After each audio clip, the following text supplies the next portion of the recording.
안녕하십니까, 강동원 변호사입니다. 이번에는 소규모 주택 재건축 또는 뭐 가로주택 정비 사업 뭐 이런 것들을 말씀드리려고 하는데, 이게 이제 법이 제정돼 가지고 빈집 및 소규모 주택 뭐 재정비에 관한 법률 이래서 이제 법이 만들어졌어요. 이게 왜 만들어졌냐면 이제 운전하고 지나가다가 아니 걸어가다 보면은 길가에 뭐 연립주택 비슷하게 두세 동 있는 경우도 있고, 아니면 나 홀로 아파트 이렇게 한두 동 있는 경우도, 이런 아파트들은 이제 뭐 그냥 새로 지었을 때 상관이 없는데 뭐 한 30년, 40년 지나서 노후가 되면 당연히 재건축해야 되겠죠, 이제. 근데 재건축해야 되는데 재건축이 잘 진행이 안 됐습니다.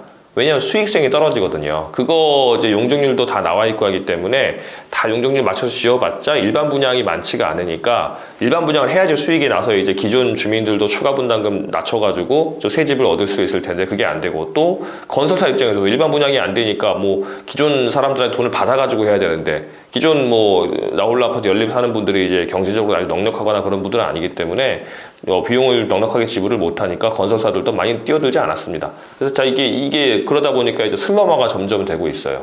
그래서 제가 뭐 보다 보니 인천 사건을 많이 하는가 보니까 인천 쪽에 이제 가로주택이 꽤 많아서 이제 슬럼화가 되고 있는데 개발이 안 되니까 문제가 있었는데, 그래서 법이 바뀌어서 요런 데 재건축을 할 때는 좀 이제 간소하게 절차를 하고, 그 다음에 나중에 이제 지어질 때는 국가에서 좀 지원을 해주는 걸로 이게 바뀌었습니다. 그래서 간단하게 말씀드리면, 원래는 재건축 재개발이 되려 그러면 국토교통부 장관이 기본 정비구역 정비 계획을 이제 만들고 국가적으로 만듭니다. 이제 국토 이용 계획을 만들고, 그 다음에 거기다 시군구 구청장이나 이제 뭐 광역 시도지사가 기본 정비 계획을 만들고, 그 다음에 시군구청장이 각 동네별로 어떻게 정비 계획을 만든 다음에 그 정비 구역에서 이제 추진위원회 같은 게, 조합 추진위원회가 만들어져 가지고 추진을 해가지고 여기저기 모아가지고 이제 일정 뭐 4분의 3이면 4분의 3, 뭐 50%는 50% 해가지고 조합을 결성이 되면 그 조합이 사업 시행 계획을 만들고 구청에서 인가를 받고, 거기에 맞춰서 분양 신청을 받고, 또 그 다음에 거기에 맞춰가지고 관리처분 계획 인가를 받고, 그 다음에 이주 및 철거를 하고 아파트를 지어서 준공한다, 입주한다, 이런 쭉 절차가 되는데, 이러면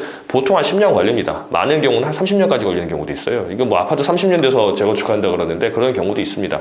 실제 뭐 서울에 있는 음마 아파트 같은 경우는 거의 재건축 얘기 나온 지 20년 다 됐죠, 이제. 좀 있으면 30년 될 것 같습니다. 그렇게 되는 경우도 많은데, 이 소규모 주택이 뭐 가로주택 정비사업, 자율주택 정비사업, 뭐 소규모 주택 재건축 이렇게 세 가지로 나뉘는데, 어쨌든 보통 소규모 주택 재건축이라고 이제 통칭합니다, 이제. 소규모 재건축 같은 경우는 그런 절차가 확 줄었어요. 그래서 뭐 조합 설립 이걸 어떻게 하냐면, 주민 합의체가 만들어지면 그다음 조합 설립되는 겁니다, 이제. 신고만 하면. 보통 이제 전원 합의로 하는데, 이제 그렇게 되고, 그 다음에 사업 시행 계획 만들고 인가 받으면 바로 들어가면 됩니다, 이제. 그러니까 이제 이거를 뭐 정비 계획 수립하고, 그 다음에 관리 처분 계획 수립하고 이런 거 필요 없고요. 그냥 주민 합의체가 만들어진 다음에 그게 조합으로 돼서 사업 시행 계획 인가를 받으면 바로 사업 들어가면 됩니다. 그래서 이게 이제 한 절반 이하로 줄 것 같다고 하는데, 아직 이게 활성화된 지가 한 1년 조금 넘었거든요. 그래서 이렇게 해가지고 완공까지, 입주까지 한 사례가 별로 없기는 하는데, 저희가 요즘 많이 자문을 이제 의뢰를 받습니다. 근데 이제 많이 활성화되고 있어요. 그리고 더군다나 여기에다가 이제 국가에서 LH 통해가지고 이제 많이 자금 지원을 해줍니다. LH가 아니죠. 토지주택보증공사인가요? 뭐 거기 통해서 이제 지원을 해줘가지고, 건설비도 뭐 경우에 따라서는 막 75%까지도 이제 저리로 한 1% 정도로 이제 대출을 해주고, 다 만들고 나서 이제 새로운 이제 뭐 일반 분양분이 만약에 일반 분양이 안 된다 그러면 국가에서 떠넘겨가지고 국가에 사주고, 이제 할 때도 뭐 주차장 같은 거 면적도 뭐 예를 들어서 뭐 5면이 있어야 된다 그러면 여기다 한 3면까지만 해도 허가를 내준다든가, 이런 이제 지원을 많이 해줍니다. 그래서 요즘 많이 활성화되고 있는데요.